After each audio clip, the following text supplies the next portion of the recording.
Have you ever questioned why you remain caught in a relationship that brings you pain? You know you're unhappy. You feel drained, aware that the other person is unlikely to change, yet you find yourself still there. You've tried to leave, convinced yourself that this would be the last time, but every time you think you're free, something lures you back. Why is that? What kind of force makes suffering insufficient for breaking away? The answer isn't solely tied to the other person. It isn't simply manipulation that leaves you powerless to choose. It isn't merely love that binds you, nor is it a fleeting sense of nostalgia for the good days gone by. The truth is more intricate. The heart of the problem lies in what this relationship has illuminated within you, what wounds it has resurfaced, what needs it has activated. Toxic relationships aren't just a trifecta of fights, lies, and manipulation. They manifest from unconscious patterns, unresolved old wounds, and the deep-seated fear of loneliness. They feed off your need for validation and entrap you in a vicious, confusing cycle of hope. You're not trapped by the person. You're trapped by the feelings this relationship provokes. And that's why simply ending it isn't enough. You might manage to put physical distance between you, but something inside urges you back, reminding you of the fleeting moments of joy and convincing you to rationalize the pain. The issue isn't just the surface-level dynamics, it's the psychological bond created. This bond is so profound it distorts your perception, making you accept behaviors you once vowed never to tolerate. But there comes a moment when you must declare, enough is enough. This video is not here to instill guilt, shame, or imply weakness. On the contrary, its purpose is to enlighten you, to provide clarity. Understanding your situation is the first step towards regaining control, and it is only with control that you can genuinely leave this pain behind. If there's a part of you that still feels shackled, unable to walk away even as logic screams for you to do so, this message is for you. By the end of this presentation, you'll grasp why you repeat these cycles, and more importantly, how to break free from them. Let's dive into our first essential question. Why do some individuals keep falling into toxic relationships while others escape unscathed? Much of this can be traced back to how we learn to love. Love isn't just a feeling. It's shaped, conditioned, and built over time. From the moment we enter this world, our instinct is to seek connection. During our formative years, our brains are encoded to link safety and well-being to the affection we receive. If you grow up in an environment brimming with healthy love and care, relationships feel inherently safe and trustworthy. Yet if affection is repeatedly tainted with coldness, rejection, or even abuse, then your mind learns that love is, at best, unpredictable. This dynamic instills the belief that love must be fought for and is deserving of hard work. So, what does this mean? If your upbringing entwined love with pain, encountering someone who loves you regularly can feel dull or even insincere. But when faced with someone who provides affection in measured doses, one day showering you with love, then withdrawing the next, your brain misinterprets this cycle as the true essence of love. You're not merely in love with the individual, you're attached to what they symbolize for you. They resurrect feelings of inadequacy and reiterate your longing to prove that you are enough. You cling to the idea that this time, love will triumph in essence. Rejection will morph into acceptance. The crux of why it's so hard to walk away lies in your fear of loss. Built on intermittent affection, the notion of losing them becomes agonizing. Not because life without them feels impossible, but because you feel an innate need to resolve this confusing narrative. You might feel compelled to prove, not just to them, but to yourself, that you can salvage this relationship. But here's the hard truth. You owe no one proof of your worth. The issue lies not within you, nor is the solution held by the other person. Recognizing the emotional attachments that ensnare you gives rise to the next question. What keeps you stuck? A psychological mechanism akin to addiction, called intermittent reinforcement, plays a critical role in distorting your experience of pain into something almost rewarding. Have you ever noticed moments amidst the turmoil that feel eerily perfect?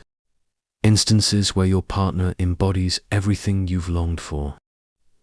During these fleeting moments of bliss, it feels as though everything might finally change. You cling to them, believing they are the foundation of your relationship, while convincing yourself that the struggles are merely hurdles to surmount.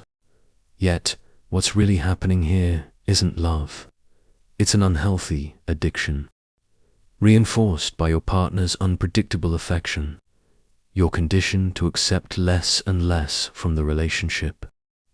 Slowly, your standards lower and you begin to accept crumbs, because the hope of reliving those good moments keeps you tethered. This dynamic is not only about love, it morphs into a quest for control. The toxic partner often understands that they don't need to give constant affection, just the right mix of warmth and coldness to keep you invested. Leaving can feel excruciating, not because it's merely the end of the relationship, but also because it signifies the dissolution of hope, the hope that things might shift for the better. Accepting this realization is undoubtedly painful, but it is essential. The longer you participate in this dysfunctional dance, the more you risk losing yourself. Your identity becomes obscured as you surrender more of what you deserve. If you've ever found yourself doubting your sanity, wondering if you might be exaggerating or the actual problem, then you may be experiencing the ramifications of psychological manipulation. Among all forms of manipulation, gaslighting serves as a particularly devastating weapon. It distorts reality in such a way that you're compelled to question your feelings, memories, and even your sanity. When you notice contradictions or misleading behaviors and confront your partner, instead of taking responsibility, they may flip the situation. Accusations of your misunderstanding or being oversensitive become common. Over time, you find yourself battling self-doubt, replaying moments in your head, desperately searching for validation. The goal here isn't just to evade accountability, it's to wear you down emotionally. With shattered self-esteem, it becomes all too easy to accept the smallest gestures of affection as validation. Your altered perception compels you to place all faith in your partner, leading to a toxic dependency. This leads us to a deeper question. Why do you continue to accept this torment? If clarity dictates that this relationship is poisonous, why does leaving feel like a darker path? The answer often stems from a profound fear of loneliness and the misplaced belief that love can catalyze change. Do you ever struggle with thoughts like, what if I never find another partner? Or, what if no one else loves me? You might convince yourself that if you only try a bit harder, have more patience, or alter yourself slightly, the relationship can at last flourish. This entrapment isn't merely irrational. It's cultivated by societal norms that equate relationship status with self-worth. The fear of solitude is reinforced through media and culture, suggesting that being single is synonymous with failure. The culmination of this fear, when combined with a relationship, That has eroded your self-esteem, leads to the misguided belief that you are undeserving of better love. What you think is despair over loneliness is actually emotional withdrawal. Just like an addict craving their next fix, you're stuck in a cycle of hope, believing that if you hold on just a bit longer, the person you fell in love with will return. Rebuilding from this requires rediscovering who you are outside of the confines of that relationship. It means naming what you love, what brings you joy, and what has been sacrificed for the sake of keeping someone else happy. Recovery is about reclaiming your identity. In essence, it's crucial to realize that you don't need another person to feel complete. This notion has been perpetuated by a society that thrives on individual insecurities. True healing begins with self-love, a form of love that can only come from within. Ultimately, the act of leaving a toxic relationship marks the commencement of something profound. Liberation is born from choosing yourself. In moments where you doubt, remember that it doesn't matter how often the other person professes their love or promises transformation. What holds weight is what you choose for your life. The internal voice that questions your decision is not your own.